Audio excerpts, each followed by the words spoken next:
It's open enrollment season. It's that time of year again where employers are putting on their enrollment hats and trying to figure some stuff out. And anytime there's an enrollment season, there's always question season that comes with it. Questions both from you, the employer, as well as your employees about the benefits that are being offered. And so today we have Robbie Bryan, our Director of Benefit Services, that's going to join us. We're going to talk about that and so much more in today's episode.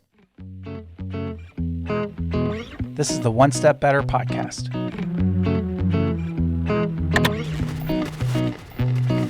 Helping small businesses make wins each and every week.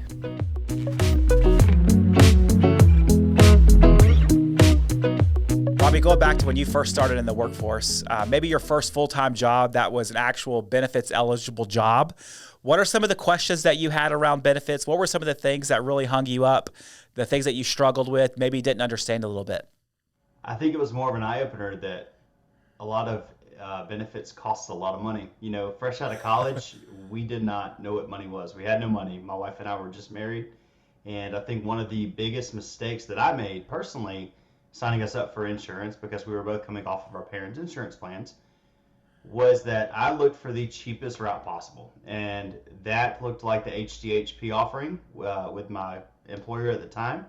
And I didn't take advantage of an HSA, And so all I saw was a lower premium, but then again, everything on the back end, we had higher deductibles, we were paying a lot more out of pocket. I wasn't taking advantage of pre-tax dollars in the HSA. I had no idea what I was doing. And that sounds exactly right, like you. Yeah. You found the cheapest number, the lowest number on the page, and you said, let's go. Let's go. Let's do it. Yeah. Yeah. That's exactly, that's like your personality in a nutshell, right? I call it frugal. It's frugal. Frugal. Yeah, it's not cheap. It's not cheap at all. It's frugal. No. That's a good way to put it. That's right. I think, I've been, I just turned 40, so I'm starting to feel a little bit old. But back in the day, whenever I had my first full-time job, I didn't understand any of my benefits. It wasn't like just which one did I not understand. I didn't understand any of them. My first full-time job came with just medical, dental, vision coverage. And so I knew that if my arm got chopped off, I would go to the hospital and then insurance is supposed to work and I'm good. Or if I had to get a tooth pulled, or if my eyes went out and I needed to get something, whatever. I just knew that I was supposed to go get whatever it was done. And then I hope maybe insurance is going to do something and then I'm going to be all good. Since then, I've learned that there's a lot of ifs in my assumptions about insurance that were not necessarily accurate. A lot of that being around what is covered, what is not covered. Why am I still getting a bill? I thought I had insurance. Why am I getting a bill for this? Turns out insurance didn't pay for everything like I thought it did. And it was kind of an eye-opening experience for me because the reality was insurance was not what I thought it was. At that time, I was 25 years old or so, just out of grad school, first full-time job. And it wasn't what I thought it was. And so in today's episode, really what we're going to talk about is at the beginnings of insurance for an employer, there's this thing called open enrollment. And in that open enrollment period, that is where employees like you and I were way back when are going to have a lot of questions around, or should have a lot of questions around insurance and what is really covered and how much is this really going to cost me and all of those things. So we're going to kind of give a breakdown of all things open enrollment, things that you really need to consider as an employer that's offering insurance, and really kind of trying to put yourself in the shoes of your employees who may not necessarily fully understand insurance at all. And so, Robbie, where I want to start with is when it comes time for open enrollment, which we see this a lot this time of year. We're getting further into fourth quarter. We're looking for a renewal season come January 1. As an employer, on the employer side, what are some of the things that you're thinking about or should be thinking about as you're getting ready to start open enrollment with your employees? So I look at it from two different sides of the fence. So if we want to look at it from our side as a benefits administrator, as a broker, essentially we would want them to start in June or July for a 1/1 renewal. On the other side of the fence, they're looking at us like there's no way that's happening, right? Yeah. So if we could split the middle, let's find a common ground there. We really would like the conversations to start happening inside of their organization with their employees, because ultimately the employees are the ones that are benefiting from these benefits, right? So as we all know, it's hard to find good talent. It's hard to keep talent. And right now, a lot of organizations that have traditionally never offered benefits are now looking to offer some sort of benefits. And you've got the traditional benefits, the medical, dental, vision, but there's also some non-traditional benefits that, might need to come into play, based on a lot of different factors, which I'm sure we'll get to in a little bit.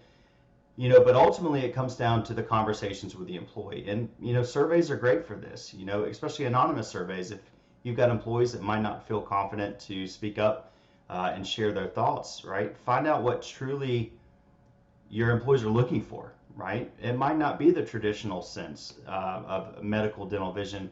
The workforce is changing. You've got a younger demographic now that, if you look at studies, wants almost the complete opposite of what the older workforce might want. For example, I saw a study where for the younger workforce, telemedicine is hugely important, right? It's quick, they get it done. The studies also show that it actually promotes long-term wellness because it's easy to go to. It's instantaneous. The younger generation, we typically want everything right now, whereas the older generation might want a primary care physician that has been, with their family for the past 25 years, right? So there's a huge dynamic shift that you see there. So finding out what your employees truly want, right? You're not going to make everybody happy, but at the same time, employers are looking for, benefit-rich options that might be lighter on the pocketbook, but at the same time, it might not even be remotely close to what your employees are truly needing, in terms of coverage, I think that's a really good place to start because the reality is employers are offering benefits for the most part as a benefit. There's a purpose behind it. There are some industries where maybe benefits is kind of somewhat of a commodity in the sense of my employer, like it's table stakes to even attract any talent, not just good Right. talent. And you see that a little bit more in maybe professional services, white collar type of organizations, office type of work.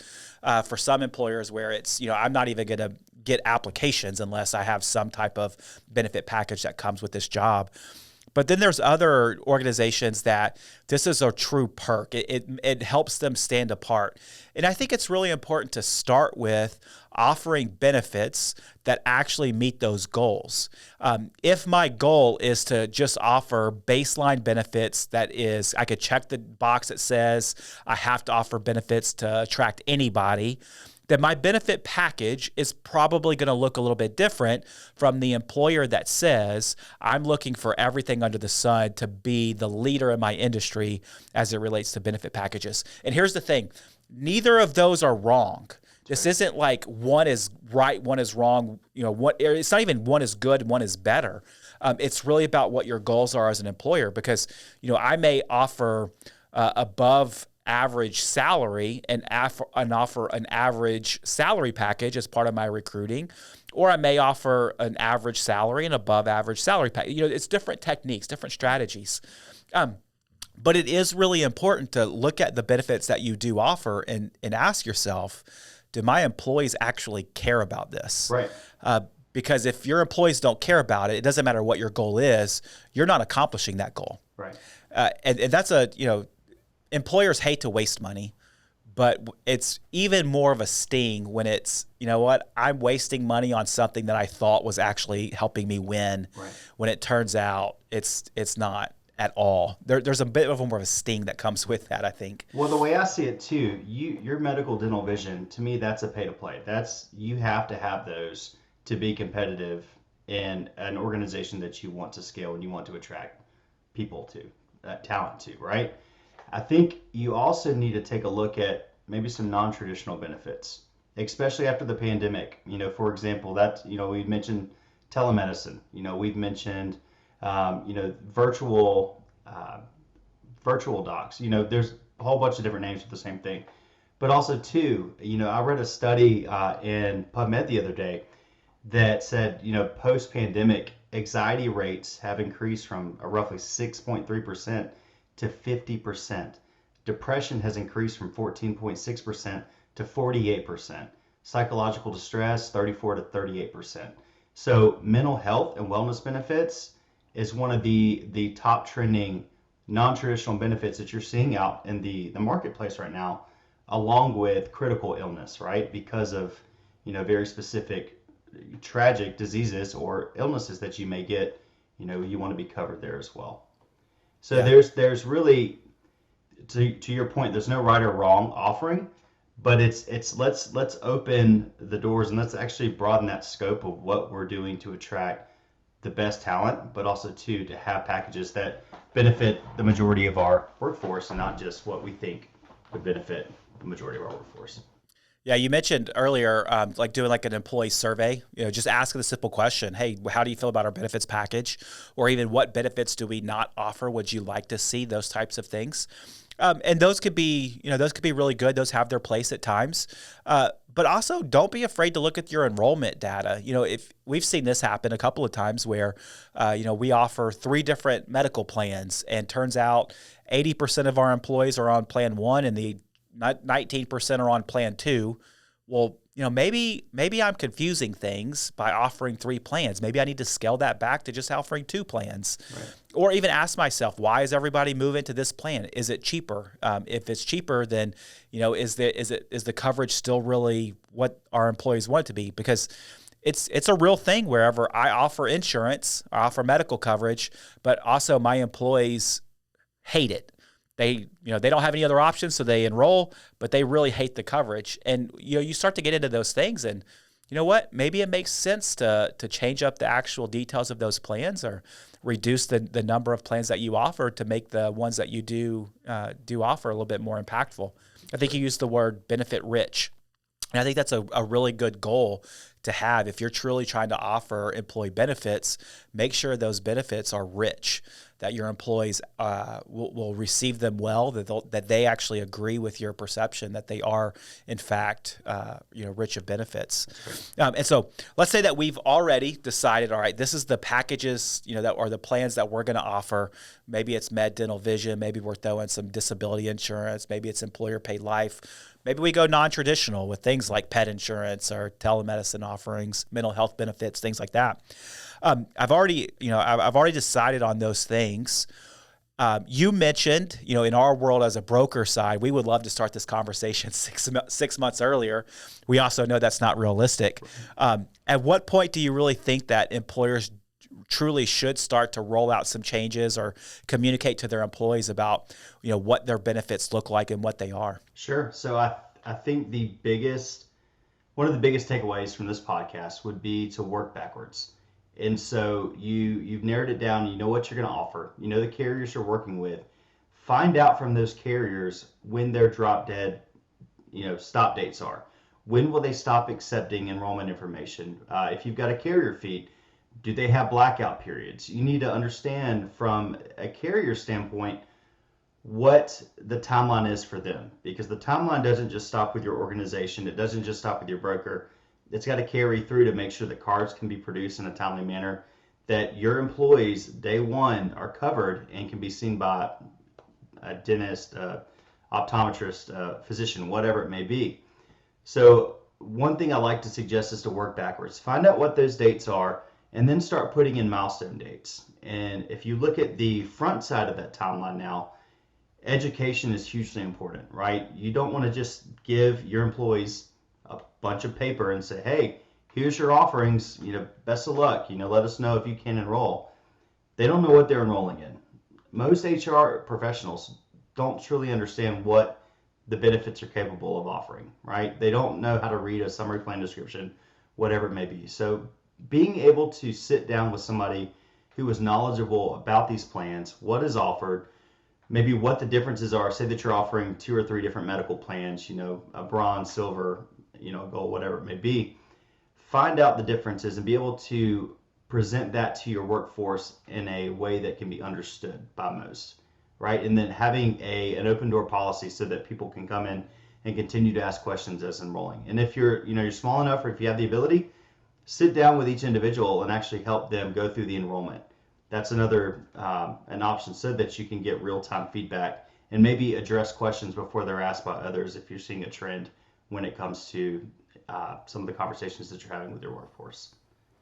I find that really educating on insurance offerings is an ongoing task. It never ends. That's right. Never ends for a couple of reasons. One is simply because I told somebody something once doesn't necessarily mean that they actually know it or remember it. But another reason it doesn't end is because it's a constantly revolving door of new hires. Just because in our organization, we're going to be going through open enrollment here at the beginning of December, late November this year. And, everybody that's in the building at that point in time is going to go through open enrollment. But guess what? We will probably hire somebody the very next month, even possibly the very next week. And they're not going to go through that same open enrollment. They're not going to get that same educational time and value. And so this is a thing that never ends. It's an ongoing, constant educational requirement for your team. And if you don't do this, and the part that I always struggle with is if you don't really educate your employees on their benefits, you're really missing an opportunity to truly offer benefits. Right. Because if your employees don't know about them, they're not going to participate in them. And at that point in time, you're really not moving the needle like you think you are simply because you say, hey, I offer medical plan or I offer dental or whatever it is. And so just offering is not good enough. It's at some point in history, it used to be just being able to say I offer plans was good enough. Right. Not anymore. There's too many employers out there, especially in this employee-driven market, labor market, where I have to be able to know that you offer plans, but I also have to know that you're going to teach me what plans you offer and how that affects me. I think that employees are generally asking themselves 3 questions when it comes to their insurance offerings. They're asking themselves, first and foremost, why do I need this? And so if we're offering a medical plan, that's probably easy to answer. You need this because, one, you're required to have medical insurance, but nobody really cares about that anymore. The real reason is because if something happens to you and you go to the hospital and have any type of major anything, it's possibly a bankruptable type of activity. Medical debt is the number one cause of bankruptcy and financial issues in America. And so medical coverage helps you avoid that. That's the easy one to see. But if you start to get into offering things like short-term or long-term disability, maybe those are plans that your employees don't really understand the value in. They don't understand the value of, I may be living paycheck to paycheck, and if something was to happen to me, I don't have another paycheck coming in, but guess what? My bills are still packing up. Right. And so, educating them on those benefits is super important because they do care. Why do I need this coverage? Why are you offering this coverage? And if it's left to your employees to figure out, they will typically answer that question differently than if somebody actually explained it to them in a meaningful way. Yep. That's right. Second question that I feel like employees are asking themselves is, what does it actually cover? I know that I struggled with this for the longest time is, all right, so if I go to the doctor just as a part of a routine checkup, I don't have to pay anything. But if while I'm there, they drew blood, now I'm getting a bill, that doesn't make any sense. And so what does my plan actually cover? And there's these little things that we always give out as part of open enrollment called a summary of benefits and coverage. That's typically going to tell the employee everything that is covered. Or if there's things that's excluded from coverage, it's gonna have those things listed. All of those are things that you should be able to get from your insurance broker. But really, they're things that your insurance broker should be providing to you without you ever asking about it. And then the third question that I think employees are always asking themselves is really, how much does it cost? What is the real cost to me, the employee, for this benefit plan? And here's the thing. That goes beyond just the premiums that you're going to take out of my paycheck. It's easy to sit down with an employee and say, the cost of this plan is $500 a month or whatever it is. But it's going the extra mile. And really what we strive to do with our benefit services at Works is to say, yes, that's $500 a month. And also your deductible is X and your max out of pocket is Y, which means that if you have any type of major event, the real cost of this plan is going to be a little bit different than just $500 a month. So the cost of coverage is more than just the premiums that are paid or being deducted out of a paycheck. And if an employer can go that extra step to answer those three questions proactively, which we would say should happen on an ongoing basis, but also as part of your open enrollment process, then your employees are going to feel much more valued and well taken care of and informed about the decision that they're going to make about their benefits coverage. And so I think it's important. You said start early, start often, make sure it's going across the board all the time, talking about insurance from an HR perspective. And then backing up in our timeline to create some real open enrollment processes. But the educational content that's happening along the way is really, really valuable to make sure that it's right as we're having conversations with our employees. This episode of One Step Better is brought to you by Works, a team of payroll and HR experts who help businesses with outsourced HR, payroll, and human capital management solutions. Works is software and service, combining awesome people with the best technology to help you and your team get one step better every day. Check out our website, works.com, to explore more employer resources. We're sitting down. It's time for open enrollment. That day is here. As an employee, not just the employer side, but as an employee, what are you thinking through as you're looking at those plans and trying to determine exactly what you're going to select from the offerings that are available? Sure. So as an employee, going back to my 24-year-old self, I'm looking at the right-hand column and I'm looking at the monthly premium. That's all I'm caring about. But if you really want to truly understand, there's a few things like you had mentioned. Let's look at the out-of-pocket max, right? Are you an employee-only coverage, or do you have a family to provide for? Like, are you putting your family on your benefits? If so, that might look, wildly different than if it's just you. You might be relatively healthy, but you might have a daughter, for example, that might have a pre-existing condition that's going to need more care and coverage than you typically would. So you really have to go through, like you had mentioned, the out-of-pocket. What is exactly covered? We'll talk medical, for example, here. What is exactly covered when it comes to the in-office visits? What am I paying copay? What is the co-insurance? Right? And so, all right, so you're saying a lot of words there. Yes. What is a max out-of-pocket? What does that mean? So that is the maximum amount of money that you will be spending for your benefit, for your medical benefit. After everything is said and done, this is the max amount of money that you are going to have to fork over to your carrier to make sure that you are getting the care that you need through the coverage that you've elected. And there's in a typical medical plan, there's typically two max out-of-pockets. You're going to see one for an individual and one for a family. So let's make up some numbers here. Let's say that my max out-of-pocket for this plan is $8,000 for an individual and $16,000 for a family. What that would mean is if I went to the hospital and something happened to me and I got a $20,000 bill, the most amount of money that I'm going to pay for that bill is $8,000. That's right. Assuming that my care was covered and all those things, but insurance is going to pay out. But the max out of pocket, the max amount of money I'm going to pay is $8,000. And that means that the next week, next 2 months, whenever I get another bill, insurance is going to cover all of that, again, assuming that it's actually a covered claim because I've already reached my max out of pocket. But if my daughter, my kid gets hurt and they go to the hospital, they haven't yet met their max out of pocket, so they're going to actually have to, we'll have to pay something out there up to the max out of pocket for a family. So across the board, if my entire family has paid $16,000 in my example, then we're done paying for care for the rest of the year. It's the maximum amount of money that an individual or a family, covered family, will pay in the course of a year. That is an extremely important number to understand, especially if you start to look at the true cost of your coverage. The additional cost, like you had mentioned, absolutely. And one of the things that we do from a works benefit services standpoint is that we do either a video overview or we actually sit down through a webinar or even in person if the opportunity presents itself and actually go over what some of the key definitions might be when they're looking through that summary plan description so they can understand what this exactly means. So that's just one of the ways that Works has a competitive advantage. We differentiate ourselves to make sure that our employees of our clients are taken care of.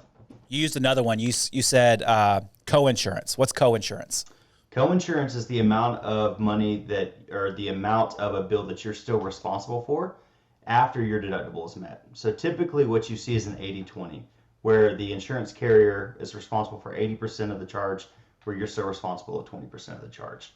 So it's important to know that you will meet your deductible, but there's still a co-insurance amount, possibly, depending on the plan that you select. Yeah. And then you keep saying deductible. What is that? Deductible is the amount of money that you have to pay until the insurance carrier will start paying as well, paying their part. So, for example, you could see $2,500, for example, as a deductible, a high deductible. The amounts vary across different plans. And so those are three numbers that's really, really important to communicate every single open enrollment. You have to be able to explain what co-insurance is. You have to be able to explain what a deductible is. And you have to be able to explain what max out-of-pocket is. And that's going to be very specific to the plans. And if you offer more than one, let's say, medical plan, you're going to have more than one value for all three of those numbers. And so if you're doing like a bronze plan, it may be an 80-20 co-insurance, or maybe there's no co-insurance at all. You're paying everything up to a certain amount before your max out of pocket gets reached. And that's going to look different than if you're on a gold plan that typically has a lower deductible, sometimes usually a lower, sometimes higher max out of pocket, but typically a pretty strong co-insurance. So that's where you're really doing some analysis to determine what is the best plan for me is really important for employees to do. And a lot of times they're not going to do that unless their employer or maybe an outside provider like Works can kind of come in and explain what those plans really are for their employees. So it's super important to understand that. So you're sitting down, we're going through open enrollment, we've selected our medical coverage, our dental coverage, our vision coverage. From there, a lot of employers think, all right, we're done, it's finished, I don't have to worry about this for a whole nother year. That's not always the case. What happens to all of that information after the employee says, hey, you know what, beginning 1/1 of next year, this is what I want to happen? Where does all that information have to go? Sure. Well, even before that piece, there's something that any administrator needs to make sure that they do, and that's actually go through the enrollments themselves to make sure nothing's missing. And a lot of times paper enrollments are still the method used for enrollment. And so when you have paper enrollments, there's a lot of information that is traditionally left off, and that creates significant delays with your carrier, especially if it's for a 1/1 renewal. The entire world is going through open enrollment for 1/1. That's the busiest open enrollment renewal period. The second one is 7/1, the third one's 5/1. So nothing compares to the 1/1. So you want to make sure that before you send paper enrollments off to a carrier that you have all the information that you need. If there's any waived coverages, you want to make sure you have those as well.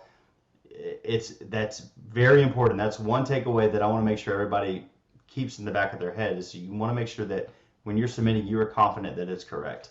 But let's go now. The open enrollment's done. Maybe you had a correction period, which means that you didn't really tell your staff, but you still had an extra week that you wanted to collect information. Everything's good to go, tidied up. You've gone through, you've done a little bit of an audit. Now you are going to give either it's a paper enrollment to your provider or a benefits report, an enrollment report to your provider, to your broker, excuse me. And it's their job at this point to send it over to the carrier. Or let's say that you're using an HRS system like Works and iSolve, and we set up a carrier connection. Then we will send an open enrollment file over to the carrier, and they can start working through entering the enrollments on their side. And at that point, obviously we send over the first premium payment, and that's going to help bind the coverage. And at that point, the carrier is now going to start getting the insurance cards ready to be submitted. Once that happens, Works for our clients, we're going to go through and we're actually going to reconcile that first invoice just to make sure that everything matches on our side, matches in our deductions for payroll, but also matches on the carrier side. And then we'll continue to do that monthly. But that first one is crucial if you're adding new plans or you've got changes. I think the big takeaway there is an open enrollment season. Once we think open enrollment is done, the actual work of getting everything to where it needs to be is actually just started, because all of those employee elections are reset on 1/1 whenever plan renewal happens, and they got to be remade to some extent.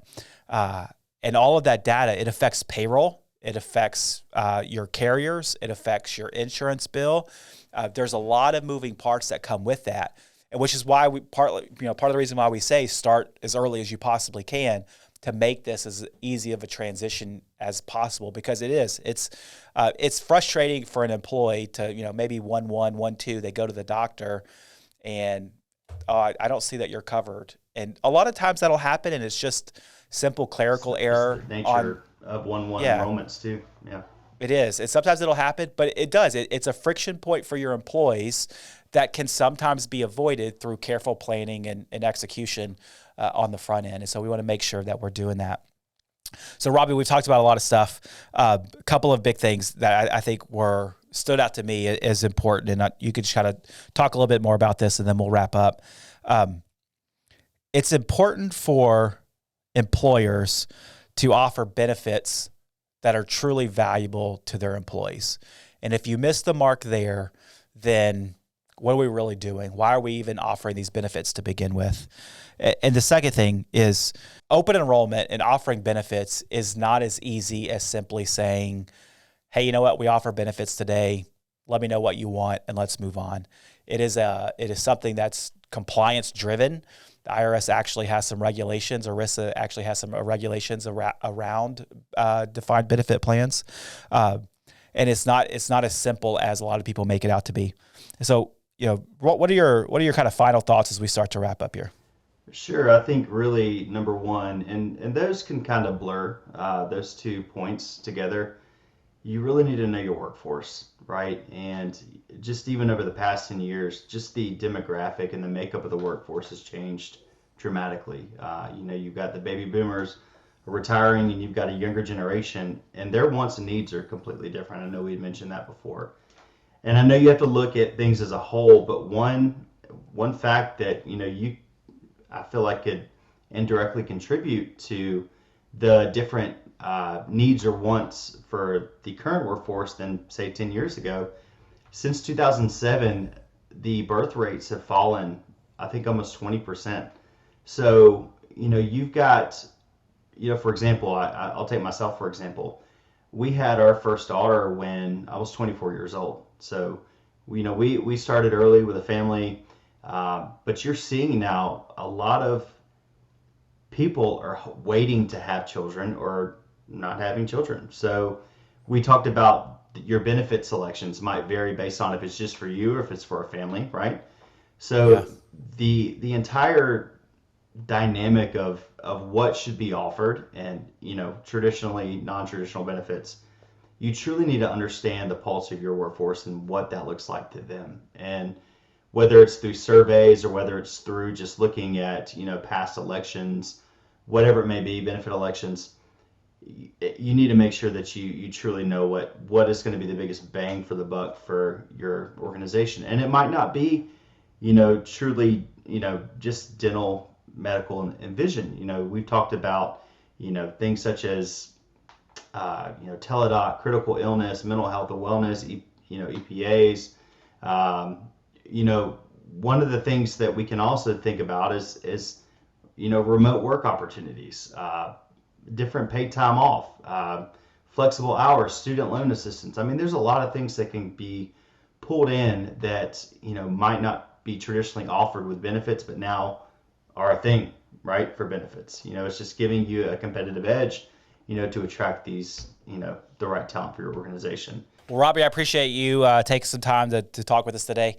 And for all those folks listening, the reality is, we say a lot of things about employee benefits, and it probably sounds a little bit overwhelming and maybe, frankly, a little bit scary. But the reality is, You know your workforce better than anybody else does.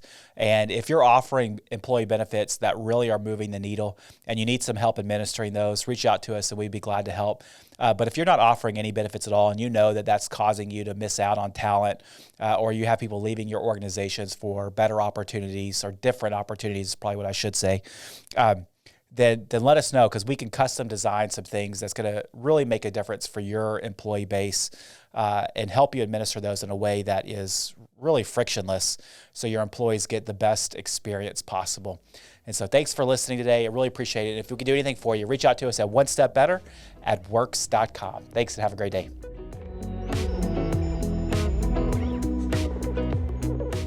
Thanks for listening to the One Step Better podcast. I'd really appreciate it if you would take some time to rate us 5 stars on your podcast player of choice and make sure that you subscribe to our YouTube channel so that you never miss out on another episode. Thanks and have a great day.